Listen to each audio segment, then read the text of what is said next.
Recently sun Risers నుండి ఒక top place పోయి అప్డేట్ వచ్చింది. స్టార్ స్పిన్నర్ కుల్దీప్ యాదవ్ని లాగేసుకోవడానికి ఎస్ఆర్ఎస్ చాలా ఇంట్రెస్టెడ్ గా ఉన్నారు. మరి ముఖ్యంగా దీని గురించి కెప్టెన్ పాట్ కమిన్స్ దిగిపోయాడు.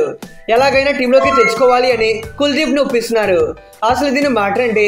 అలానే ఆర్ఆర్ సంజు శాంసన్ ని డీసీకి ట్రేడ్ చేసేయడానికి ఆల్మోస్ట్ రెడీ అయిపోయారు. ఇక కేకేఆర్ కూడా అసలు తగ్గట్లేదు కదా, ఎట్టి పరిస్థితుల్లో అయినా కేఎల్ రాహుల్ ని లాగేసుకోవాలి అనే ప్లానింగ్ లో ఉన్నారు. ఇలాంటి ఇటుకుపోయే అప్డేట్స్ ఏమున్నాయో ఈ వీడియోలో తెలుసుకుందాం. ఎలానో ఆప్షన్ హడావిడి స్టార్ట్ అయిపోయింది. ప్లేయర్ అటెన్షన్ కూడా మరీ పెద్ద టైం లేదు కాబట్టి ఇక నుండి మన ఛానల్లో అన్ని టీం వీడియోస్ వస్తూనే ఉంటాయి. మళ్ళీ మీరు ఆ వీడియోస్ మిస్ అవ్వకుండా ఉండాలంటే లేట్ ఎందుకు మామా, ఈ సబ్స్క్రైబ్ ఏదో కొట్టేసే. Let's started. ఫస్ట్ న్యూస్ చూసుకుంటే సంజు శాంసన్ ట్రేడ్ గురించి మళ్ళీ ఎదిరిపోయే అప్డేట్ వచ్చింది. అయితే సంజుని ట్రేడ్ చేసుకోవడానికి రాజస్థాన్ ఫ్రాంచైజ్ ఢిల్లీ క్యాపిటల్స్ తో అప్రోచ్ అయినట్టు కొన్ని రోజుల ముందు విన్నాం. అక్కడ వాళ్ళు సంజుకి బదులుగా కేఎల్ రాహుల్ ని అడిగారు. ఇన్ఫాక్ట్ డీసీ కూడా కొంతవరకు ఇంట్రెస్ట్ చూపించినట్టు తెలిసింది. కానీ ఇప్పుడు కేఎల్ రాహుల్ కాకుండా మరో ప్లేయర్ ని ట్రేడ్ చేయడానికి ఢిల్లీ రెడీ అవుతున్నారు. అతను ఎవరో కాదు, ట్రిస్టన్ స్టెప్స్. రీసెంట్ గా వచ్చిన రిపోర్ట్స్ ప్రకారం సంజు అండ్ స్టెప్స్ వీళ్ళ మధ్య ప్లేయర్ స్వాప్ జరగబోతుంది అని తెలిసింది. మరి రాజస్థాన్ స్టెప్స్ ని అడిగినప్పుడు కోర్ ప్లేయర్ ని వదులుకుంటే బాగోదు అని ఢిల్లీ అనుకున్నారు. కానీ అక్కడ సంజు లాంటి పెద్ద ఆప్షన్ కనిపిస్తున్నప్పుడు స్టెప్స్ ని సాక్రిఫైస్ చేయడం పెద్ద మ్యాటర్ కాదులే అనుకుంటున్నారు. ఆఫ్ కోర్స్ స్టెప్స్ వెళ్ళిపోతే డీసీకి మిడిల్ ఆర్డర్ అండ్ ఫినిషింగ్ లో కాస్త బలం తగ్గుతుంది. బట్ అదర్వైజ్ సంజు వచ్చాడంటే పవర్ రేంజర్స్ లో వీళ్ళ టాప్ ఆర్డర్ టాప్ రేంజ్ లోకి వెళ్ళిపోతుంది. దాంట్లోనే ఒక ఫారిన్ ప్లేయర్ ని ఇచ్చి ఇండియన్ ప్లేయర్ ని తెచ్చుకుంటున్నారు కాబట్టి డీసీకి మంచి అడ్వాంటేజ్ ఉంటుంది. అదర్వైజ్ రాజస్థాన్ స్టెప్స్ ని అడిగారు అంటే వాళ్ళ సిచ్యువేషన్ ఎలా ఉందో అర్థమవుతుంది. బికాజ్ వాళ్ళకి కావాల్సింది ఒక మంచి Indian captain, that to top order batter. అలాంటప్పుడు మీరు స్టెప్స్ ని తీసుకొని ఏం చేస్తారు చెప్పండి? ఆఫ్ కోర్స్ ఇతను అప్కమింగ్ సూపర్ స్టార్, ఫినిషింగ్ లో పిచ్ ఎక్కించే బ్యాటింగ్ చేస్తాడు. దాంట్లోనే వికెట్ కీపర్, ఆర్ఆర్ కి ఫినిషింగ్ లో బాగా యూజ్ అవుతాడు. దీంట్లో ఏ డౌట్ లేదు. కానీ మీరు సంజు లాంటి ప్లేయర్ ని ఇస్తున్నప్పుడు తెచ్చుకునే ప్లేయర్ కూడా అలానే ఉండాలి కదా. నాకు తెలిసి బయట వాళ్ళకి మంచి ఆప్షన్స్ దొరకలేదు అనుకుంటా. సిఎస్కే లో గైక్వాడ్ కోసం ట్రై చేశారు, ఎస్ఆర్హెచ్ లో ఇషాన్ కోసం ట్రై చేశారు, ఢిల్లీలో రాహుల్ కోసం చూశారు. కానీ ఇవేవి వర్కౌట్ అవ్వలేదు. మరి ఊరికే వదిలేయడం ఎందుకులే, ఎవరితోనైనా ట్రేడ్ చేసుకుందాం అని ఫైనల్ ఆప్షన్ గా స్టెప్స్ కోసం వెళ్లారు అనిపిస్తుంది. మరి వీళ్ళ మధ్య డిస్కషన్స్ ఫైనల్ స్టేజ్ కి వచ్చినట్టు తెలుస్తుంది. అయితే సంజు ప్రైస్ 18 కోట్లు అండ్ స్టెప్స్ ప్రైస్ 10 కోట్లు, నియర్లీ 10 కోట్ల డిఫరెన్సెస్ ఉంది. మరి ఈ ట్రేడ్ ఆఫ్టర్ రిటెన్షన్ ఎలాగైనా చేసుకోవచ్చు.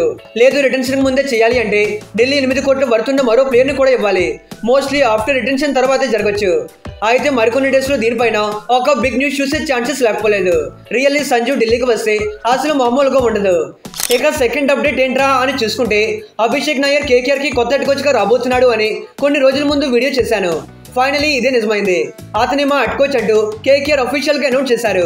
ఇతను వర్కింగ్ ఎక్స్పీరియన్స్ ఏంటి, కోచ్ గా ఎలా నడిపిస్తాడు, ఇలా అన్ని విషయాలు లాస్ట్ వీడియోలో చెప్పాను. మరి కేకేఆర్ ఫ్యాన్స్ ఎవరైనా చూస్తుంటే ఒకటైతే గుర్తుపెట్టుకోండి, డెఫినెట్లీ టీమ్ లో పెద్ద చేంజెస్ చూస్తారు. మరి ముఖ్యంగా టీం కెప్టెన్సీ విషయంలో అభిషేక్ నాయర్ అంత ఈజీగా తీసుకోరు. ఖచ్చితంగా ఒక సాలిడ్ కెప్టెన్ కోసమే వెళ్తారు. అయితే రీసెంట్ గా దీనిపైన ఒక ఇంట్రెస్టింగ్ అప్డేట్ వచ్చింది. అదేంటంటే కేకేఆర్ కేఎల్ రాహుల్ కోసం గట్టిగా ట్రై చేస్తున్నారు అని. మరి ఢిల్లీకి సంజు శాంసన్ వెళ్తే అప్పుడు టీంలో సంజు అండ్ రాహుల్ ఇద్దరు ఉంటారు. అలాంటప్పుడు డీసీకి కేకేఆర్ పెద్ద ఆఫర్ చూపిస్తే కనుక రాహుల్ ఇవ్వడానికి పాసిబిలిటీస్ కూడా లేకపోలేదు.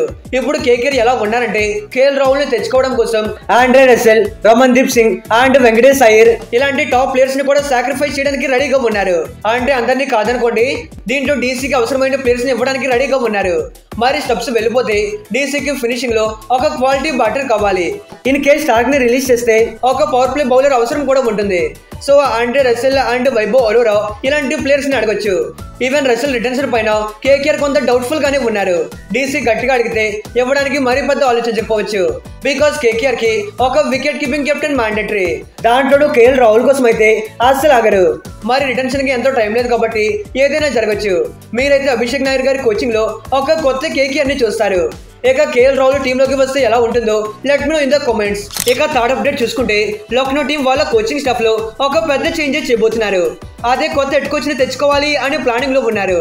రైట్ నో వీళ్ళకైతే జస్టిన్ లంగర్ కోచ్ గా పనిచేస్తున్నారు. ఇతను 2025 సీజన్ నుండి టీం ని లీడ్ చేస్తున్నారు. 2025 తర్వాత ఇతను మార్చేస్తారు అని పాస్ట్ లో కొన్ని ఆర్టికల్స్ అయితే వచ్చాయి. ఇప్పుడు అవే నిజమయ్యే పాసిబిలిటీస్ కనిపిస్తున్నాయి. రీసెంట్ గా వస్తున్న రిపోర్ట్స్ ప్రకారం టీమిండియా లెజెండ్ యువరాజ్ సింగ్ ని కొత్త కోచ్ గా తెచ్చుకోవడానికి ట్రై చేస్తున్నారు. ఇప్పటికే దీని గురించి యువరాజ్ సింగ్ తో డిస్కషన్స్ లో ఉన్నట్టు తెలుస్తుంది. మరి ఇప్పటి వరకు యువరాజ్ అసలు ఏ టీం కోచింగ్ స్టాఫ్ లోనూ వర్క్ చేయలేదు. ఇప్పుడు వస్తే ఇదే ఫస్ట్ టైం అవుతుంది. అయితే రైట్ నో లక్నో దగ్గర చాలా మంచి ఇండియన్ కోరే ఉంది. Like Rishabh Pant, Avesh Khan, Abdul Samad, Ayush Badoni, Shardul Thakur, Ravi Bishnoi, Mayank Yadav, Akash Deep, M Siddharth, Digvijay Singh, Shahbaz Ahmed and Prince Yadav ఇలా ఎంతో మంది క్వాలిటీ ప్లేయర్స్ ఉన్నారు. ఇప్పుడు యువరాజ్ లాంటి ఇండియన్ కోచ్ వస్తే కొత్త టాలెంట్ ని ఇంకా పుష్ చేస్తారు. ఇట్ మీన్స్ ఎల్ఎస్ నుండి ఎంతో మంది సూపర్ స్టార్స్ ని తయారు చేసే అవకాశం ఉంది. ఆల్సో యాజ్ ఎ మెంటర్ గా యువరాజ్, శుభ్మన్ గిల్ అండ్ అభిషేక్ శర్మ లాంటి ఎంతో మంది సూపర్ స్టార్స్ ని తయారు చేశారు. అలాంటిది కోచ్ గా వస్తే ఇంకా చాలా మంది ప్లేయర్స్ ని లైమ్ లైట్ లోకి తీసుకొస్తారు. మరి ముఖ్యంగా పంత్ అండ్ యువరాజ్ వీళ్ళ కాంబినేషన్ లో ఒక కొత్త ఎల్ఎస్ని చూడొచ్చు. మరి ఇప్పటికైతే యువరాజ్ వస్తాడు అనే బజ్ వినిపిస్తుంది. మరి ఏం జరుగుతుందో చూడాలి. ఇక ఫోర్త్ అప్డేట్ విషయానికి వస్తే కుల్దీప్ యాదవ్ కోసం సన్ రైజర్స్ గట్టిగానే ట్రై చేశారు. ఈ రిపోర్ట్ వచ్చినప్పటి నుండి బయట ఒకటే హడావిడి జరుగుతుంది. అసలు మ్యాటర్ ఏంటంటే నెక్స్ట్ సీజన్ కోసం కుల్దీప్ ని టీంలోకి తీసుకోవాలి అని ఏకంగా పాట్ కమిన్స్ పర్సనల్ గా అప్రోచ్ చేయడంట. మరి కెప్టెన్ ని డైరెక్ట్ గా ఇన్వాల్వ్ అయ్యాడంటే ఇతన్ని తీసుకోవడానికి సన్ రైజర్స్ ఎంత సీరియస్ గా ఉన్నారో మనకు అర్థమవుతుంది. అయితే మనందరికీ తెలిసిందే ఈ సీజన్ లో సన్ రైజర్స్ స్పిన్ బౌలర్స్ అసలు ఇంపాక్ట్ చూపించలేకపోయారు. ఇన్ ఫ్యాక్ట్ చెప్పాలంటే మనోళ్ళు ఓన్లీ పేస్ బౌలర్స్ పైన మాత్రమే డిపెండ్ అవుతున్నారు. కండిషన్స్ కి తగ్గట్లుగా గానీ మిడిల్ ఓవర్స్ లో స్పిన్నర్స్ ఉండాలి కదా అని ఆడిస్తున్నారు తప్పిస్తే ఈ స్పిన్నర్ మ్యాచ్ గెలిపిస్తాడు అనే గేమ్ చేంజింగ్ బౌలర్స్ అయితే ఎవరూ లేరు. ఈ సీజన్ లో జంపా అండ్ రాహుల్ చార్ ని బై చేసిన వీళ్ళతో టీమ్ కి ఏ యూజ్ ఉండదని తెలిసిపోయింది. ఆఫ్ కోర్స్ మన దగ్గర జీషన్ అన్సారీ అండ్ హర్ష్ దుబే లాంటి ఎమర్జింగ్ స్పిన్నర్స్ ఉన్నారు. వీళ్ళ నుండి కన్సిస్టెంట్ రిజల్ట్ రావాలంటే కాస్త టైం పడుతుంది. ఎలా చూసుకున్నా మిడిల్ ఓవర్స్ లో మడత పెట్టేస్తే ఒక క్వాలిటీ ఫ్రంట్ లైన్ స్పిన్నర్ అయితే కావాలి. దానికోసమే కుల్దీప్ యాదవ్ పైన కన్నేశారు. స్వయంగా కెప్టెన్ పాట్ కమిన్సే కుల్దీప్ తో మాట్లాడాడు. నువ్వు టీంలోకి వస్తే ఎలా ఉంటుంది, నీ రోల్ ఏంటి, ఎలా పాసిబిలిటీస్ గురించి మాట్లాడినట్టు తెలుస్తుంది. దీనికి కుల్దీప్ రెస్పాన్స్ ఏంటో తెలియదు. మరి దీనికి ఢిల్లీ అండ్ కుల్దీప్ ఒప్పుకుంటారా అని అడిగితే ఫస్ట్ ఢిల్లీ అయితే అసలు ఒప్పుకోరు. బికాజ్ ఇతను వాళ్ళకి one of the strong core player. ఇప్పుడు డీసీ ఎంత బాగా ఆడుతున్నారు అంటే ఇతను one of the reason. That last కొన్ని సీజన్స్ నుండి ఇతనైతే క్యాక్ పుట్టించే పర్ఫార్మెన్స్ ఇస్తున్నాడు. ఇతను మిడిల్ ఓవర్స్ లో వికెట్స్ తీసుకొని ప్రెజర్ బిల్డ్ చేయగలుగుతున్నాడు కాబట్టి డీసీ బౌలింగ్ లో డామినేటింగ్ చేయగలుగుతున్నారు. దట్ అక్షర్ పటేల్ అండ్ కుల్దీప్ వీళ్ళిద్దరు కాంబో మామూలుగా లేదు.